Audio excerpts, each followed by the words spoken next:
তো সর্বপ্রথম সবাইকে জানাই ঈদ মোবারক। তো আজকের ভিডিওটি হতে চলেছে ফুচকা পার্টি নিয়ে। আমরা গ্রামের বাড়িতে বিকালবেলা ফুচকা পার্টি করেছিলাম। তো ভিডিওটি পুরো দেখবেন এবং লাইক এন্ড সাবস্ক্রাইব করে আমাদের সাথেই থাকবেন।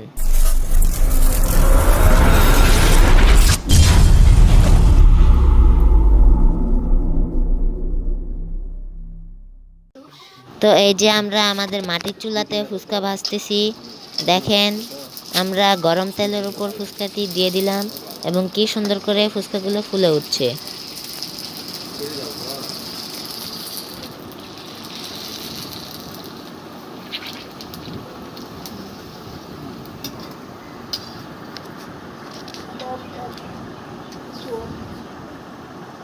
দেখেন কতগুলো ফুচকা একসাথে দিয়ে ফেললাম এবং দেখেন কি সুন্দরভাবে ফুলে উঠবে। এখন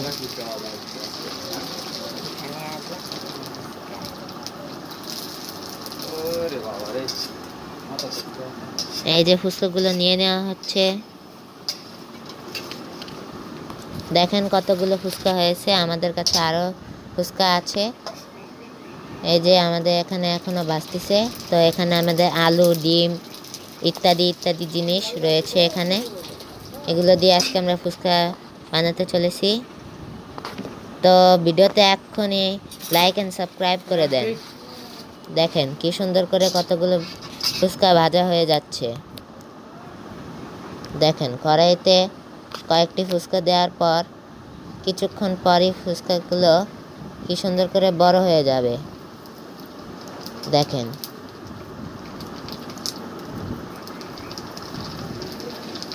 এই যে ফুচকাগুলো বড় হয়ে গেছে।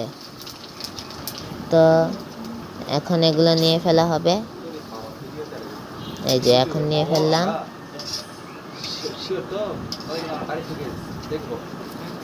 দেখেন এতগুলো ফুচকা রেডি হয়েছে। দেখেন কতগুলো ফুচকা ভাজা হচ্ছে। একসাথে এতগুলো দিলেও ফুচকা কিন্তু সুন্দর মতো ভাজা হয়ে যাচ্ছে। দেখেন কড়াইটি ফুচকা দিয়ে ভরে গেছে। এখন এগুলো নিয়ে ফেলা হলো।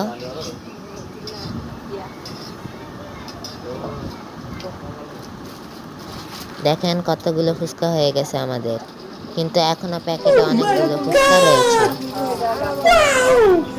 দেখেন আপনারা আমাদের আর কয়েকটি ফুচকা রয়েছে ভাজার জন্য, আর বাকি সবগুলো ফুচকা তৈরি হয়ে গেছে।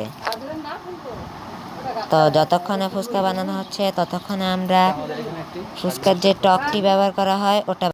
তো এখানে প্লেটটি ধুয়ে নেওয়া হলো।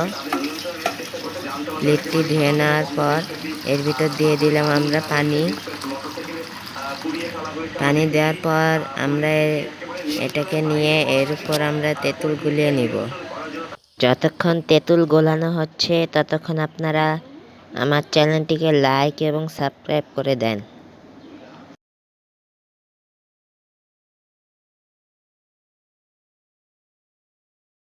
তো তেঁতুল গোলানো হয়ে গেছে। এখন তেঁতুলের পানিটিকে আমরা ছেঁকে নেব। এই জন্য আমরা একটি গামলার ভিতর আমরা তেঁতুলের পানিটি দিয়ে দিলাম। তেঁতুলের পানিটি নিচে পড়ে যাবে এবং অবশিষ্ট ময়লাগুলো উপর থেকে যাবে। দেখেন এই যে অবশিষ্ট ময়লাগুলো উপর রয়ে গেছে।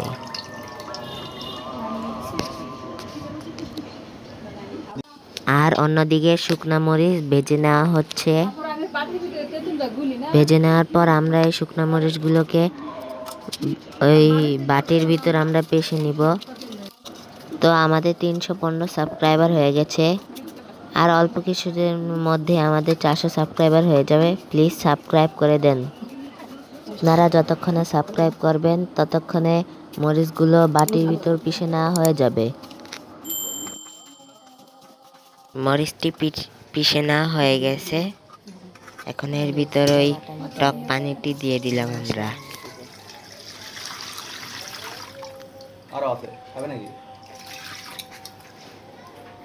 আর এখন আমাদের মজাদার টকটি তৈরি হয়ে গেছে।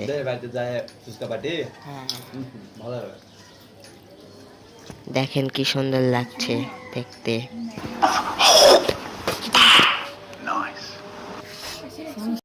দেখেন ফুচকাটি কত ক্রিস্পি হয়েছে।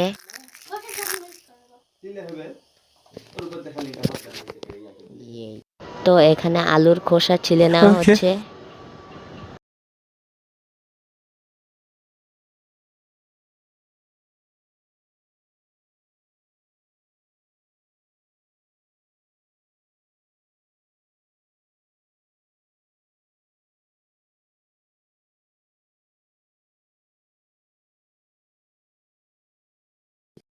ফুচকা এখন তৈরি করে নেওয়া হচ্ছে।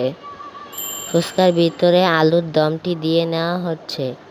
এভাবে আমাদের ফুচকাগুলো তৈরি হচ্ছে। তৈরি হতে লাগবে অনেক সময়। 2000 years later. তো অবশেষে ফুচকাগুলো তৈরি হয়ে গেল। দেখেন কতগুলো ফুচকা হয়ে গেছে। আমাদের 40-50টি মতো ফুচকা তৈরি হয়ে গেছে। অনেক সাধনার পর আমরা টক দিয়ে পরিবেশন করে ফেললাম।